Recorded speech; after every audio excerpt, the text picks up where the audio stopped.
Сынапта карый язмыш кешене, сындырып, сызландырып, елатып сыный да, бөгәрләп, читкә ата. Кая барып төшкәнең, анда ниләр кичерүең, аны кызыксындырмый. Ул сине читтән генә күзәтеп тора. Торып, аягыңа баса алырсыңмы? Торып баскач, йөреп китәрсеңме? Бер адым алга атлый алсаң, ул сине җитәкләп бөтенләй башка яңа юлдан алып китәчәк. Тик син үзең торырга тиешсең, бер кемнең дә кул сузганын көтеп торырга түгел. Әгәр сине кемдер тартып торгыза икән, кабат егылачаксың, чөнки кызганырлык кешеләрең булуын, тартып торгызачакларын беләсең. Бер егылып, кабат аякка баскан кеше кабат егылмас. Син үзең, бары тик үзең аякка басарга тиеш. Егылудан курыкма. Егылгач, тора алмаудан курык. Бер егылып торгач, тормышның да, яшәүнең дә ни икәнен аңлагач кына, әдәм баласыннан чын кешегә әйләнәсең. Мул тормышта яшәп, тәмле ашап, байлыкка тиенеп, борчу күрмик яшәгән кешеләр моны аңламас. Вак җанлы, тар карашлы мескен әдәмнәргә, кеше башларыннан йөреп, үзләренең тормышларын бизәүчеләргә бу бәхет мәңге тәтемәс. Алар ничек тудылар, шулай яшәп үләрләр. Әйе, аңлаган кешегә авыр сынаулар да бәхет. Аллаһы Тәгаләнең карары шундый, авырлыкны да, кайгы хәсрәтне дә теләсә кемгә бирми ул. Иманы һәм рухы нык булып, теләсә нинди авырлыкларны җиңеп чыга алырдай, сөекле бәндәләренә генә бирә. Сабыр иткәннәргә, түзем булганнарга. Һәр авырлык артыннан җиңеллек килер, диюләре хак. Надирның тормышында да ак полоса ачылды. Тормыш үз җаена төшкән кебек булды. Вирус бер кайда китмәсә дә, кешеләр оннан курыкмый башлады. Авырганнар да, үлүчеләр дә күп булды, әмма артык кайгырган, ах-вах килгән кеше булмады. Бәйрәм арты бәйрәм уздырып яшәргә өйрәнгән халык үлем очракларын артык кайгырмый гына уздырып җибәрергә ияләнгән иде инде. Бүгенге көн белән яшәүчеләрнең дә, алдагы көннәре өчен артык кайгыручыларның да, башкаларда гамнәре булмады. Шушы агымга ияреп Надир да җиң сызганып эшкә тотынды. Аның өчен яңа тормыш башланды. Бурычсыз тормышның гына чын тормыш булуына төшенде. Әгәр дә синең кемгәдер бирәчәгең бар икән, күпме генә байлыгың булса да, тынычлап, тормышның рәхәтлеген тоеп яши алмаячаксың. Бурычтан котылгач кына төн йокысын йоклый башлады Надир. Күңеле тынычланды. Мөниб абыйсы да төшенә кереп, җафаламый. Булган хәлләрдә онытыла төште. Күңелең тыныч булса, яшәүе дә җиңелрәк. Проблемаларыннан котылганнан соң җиңеләеп калган Надир сирәк кенә булса да, тәтегән төшке ял вакытында үзенә таныш яр буйларыннан җәяү йөреп керергә гадәтләнде. Кичкенәдән күзәтергә яратты ул табигатьне, күк йөзен, кешеләрне. Менә хәзер генә күзәтә торгач, үзе өчен шундый ачыш ясады. Хәзерге заман кешесе елмаймый икән. Һәркем үз алдына караган, төксө чырайлы, аз гына үзенә охшамаган хәлдән дә гөлт итеп кабынып китә. Бер көнне машиналар ташкынын күзәтеп торды. Көн уртасы булса да, арлы-бирле чапкан машиналарның чуты юк. Ис киткеч күп икән алар. Ә без Тормыш авыр дип зарланабыз. Тормыш авыр түгел. Жаяу йөрүне онытып, утырып кына йөргәч, үскән кошсакларыбыз аска тарта безне, дип елмаеп куйды Надир. Ул арада булмады светофорга туктаган ике машинаның йөртүчесе арасында конфликт килеп чыкты. Кояшлы матур көндә, тип-тигез урында талаш өчен бер нинди сәбәп юк. Яшел төс янгач та кузгалып китәр урынга машиналарыннан төшеп сугыша ук башладылар. Башкалар китте, алар калды. Берсе машинасыннан бите алгач, Надир шунда йөгерде. Ул килеп җиткәндә, икенче машина йөртүчесе дә коралланырга өлгергән иде. Егетләр, туктагыз, сез ни эшлисез? Балаларыгыз әти кайта дип көтеп торадыр. Әниләрегез хакына булса да туктатыгыз, җүләрлек кылмагыз, дип тынычланырга тырышты ул калай әтәчләрне. Шагай дальше, не твое собачье дело, дип Надирга битасы белән кизәнде, күзләре калайланган машина йөртүче. Тагын бер машина туктап, йөртүчесе сиздермичә арттан килеп котырынган машина йөртүченең кулыннан коралын тартып алмаса, Надирның да эшләре хөрти иде. Юл хуҗалары килеп, протокол тутырганчы шактый вакыт узды. Надир сугыш чукмарларыннан ни сәбәпле сугышуларын сорап караган иде, икесе дә түгел сәбәпне атый алмадылар. Сәбәп юк.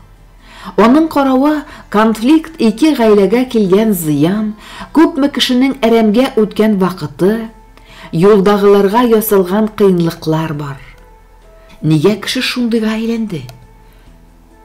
Көч кертәм дип теләсән инде синтетик таблеткалар эчеп, киләчәк буын югалып бара түгелме? Без киләчәк буын өчен эшлибез дип күкрәк кагучылар күп. Яшь буын үзенең киләчәген үзе төзүсә, яхшырак булмас микән? Кайчандыр кемдер төзегән тормыш аларга ошармы? Әгәр дә үзләре төзүсәләр, тормышның кадерен белерләр, тагын да яхшырак яшәр өчен тырышырлар иде. Уйлап карасаң, һәр эштә шулай бит. Бабаларыбыз төзегән колхозларны таркатып бетерделәр. Завод-фабрикаларны яптылар. Алай гына да түгел, нинди көчле илне түндерделәр.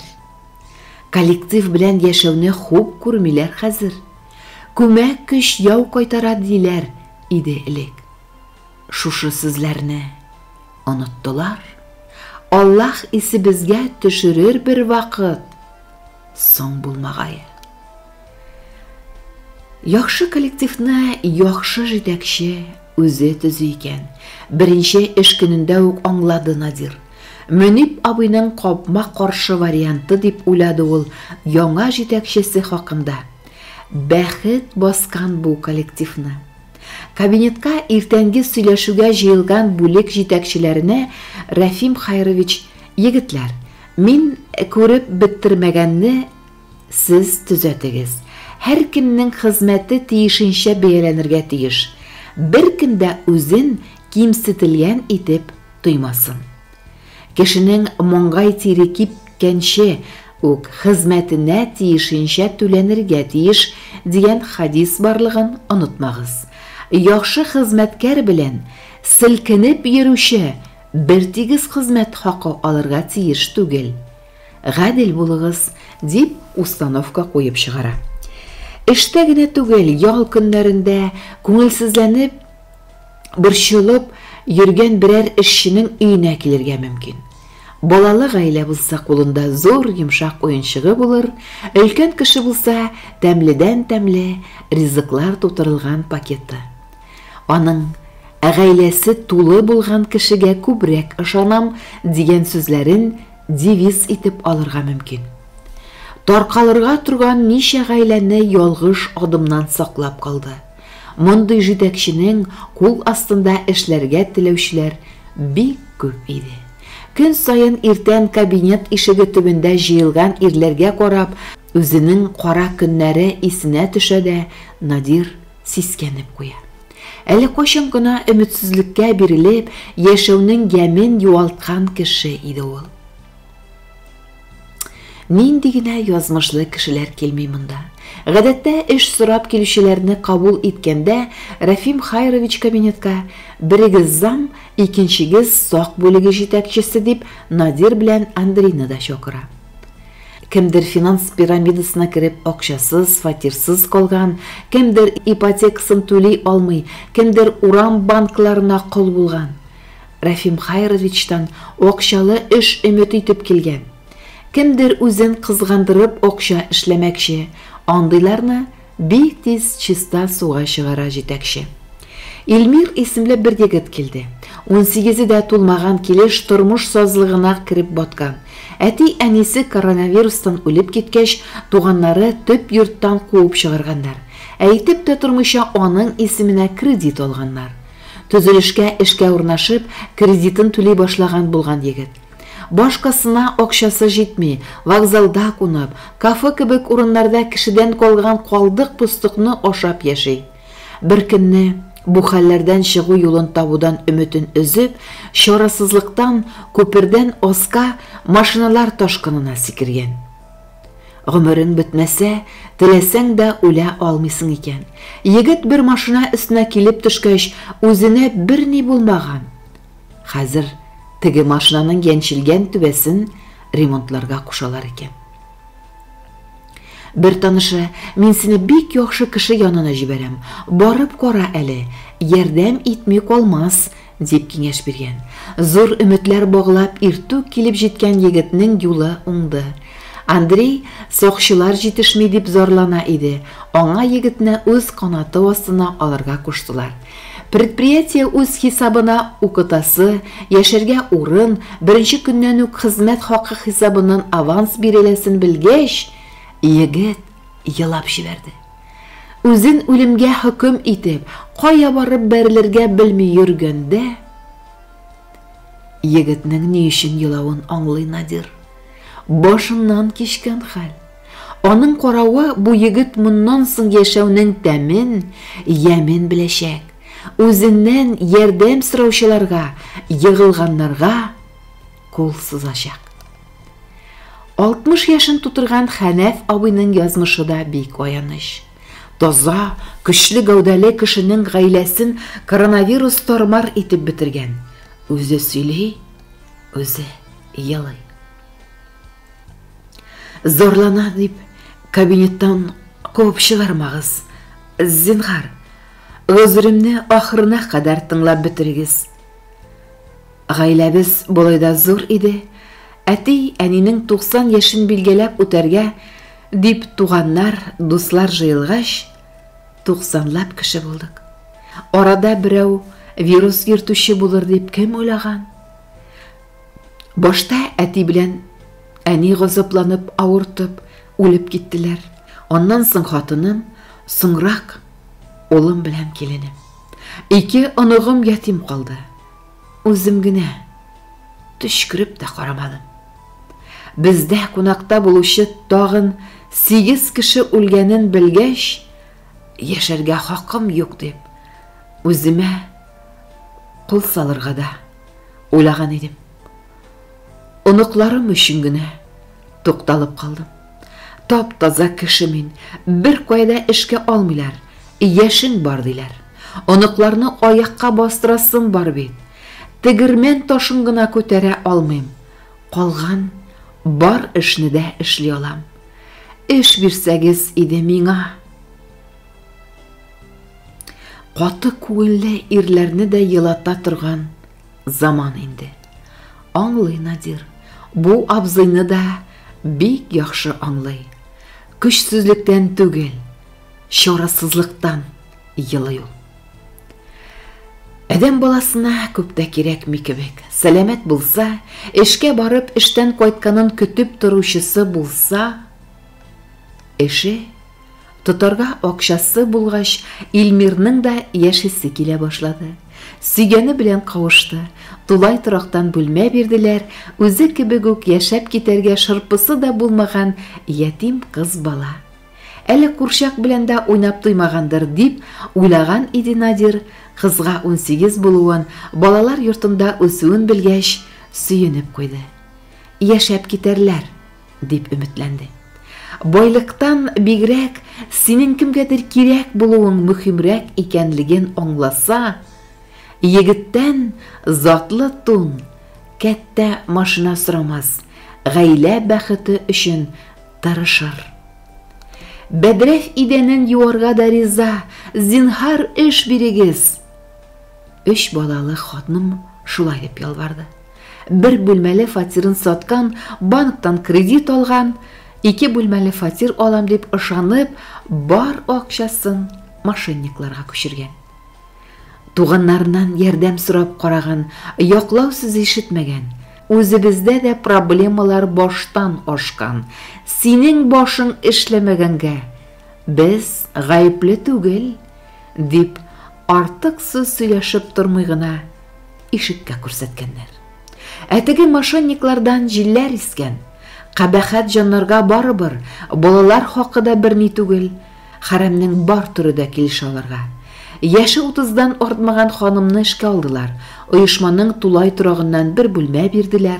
Алдагы тормышлары ничек булыр? Беркем әйтә алмый. Бик тынычсыз, иртәгәсе көнне ни буласын әйтеп булмый. Җиңел булмас, әмма бер авызы пешкән кеше кабат алданмас. 7 кат үлчәр, 1 кат кисәр. Надир күп уйланды бу хакта һәм үзенә тагы бер ачыш ясады. Күпме кеше авырлык каршында бер үзе кала. Чит кешедән ярдәм сорый, ялына, ялвара, елый. Ә бит күбесенең туганнары бар. Туганнар. Шундый вакытта да ярдәм итәргә теләмәгәч, нинди туган була ул? Туган өчен тумаган, үзе өчен туган дигән сүз хак булып чыгамы? Туганыңны яшәгән йортыннан куып чыгаруны нәрсә дип атап була? 2 оныгы белән калган абзыйның да энекәшләре, 3 карындаш туганы бар. 3. Үземнекеләр дә җитәрлек. Ковид вакытында кеше җыеп, бәйрәм итеп ятмаска иде, дип кенә проблема хәл ителми бит. 5 бер туганы булган Наташа бүген бәдрәф итәнен юса. Иртәгә син аңа башың иеп, ярдәм сорап килергә мөмкинсең. Дөнья бит ул. Дәвамы бар.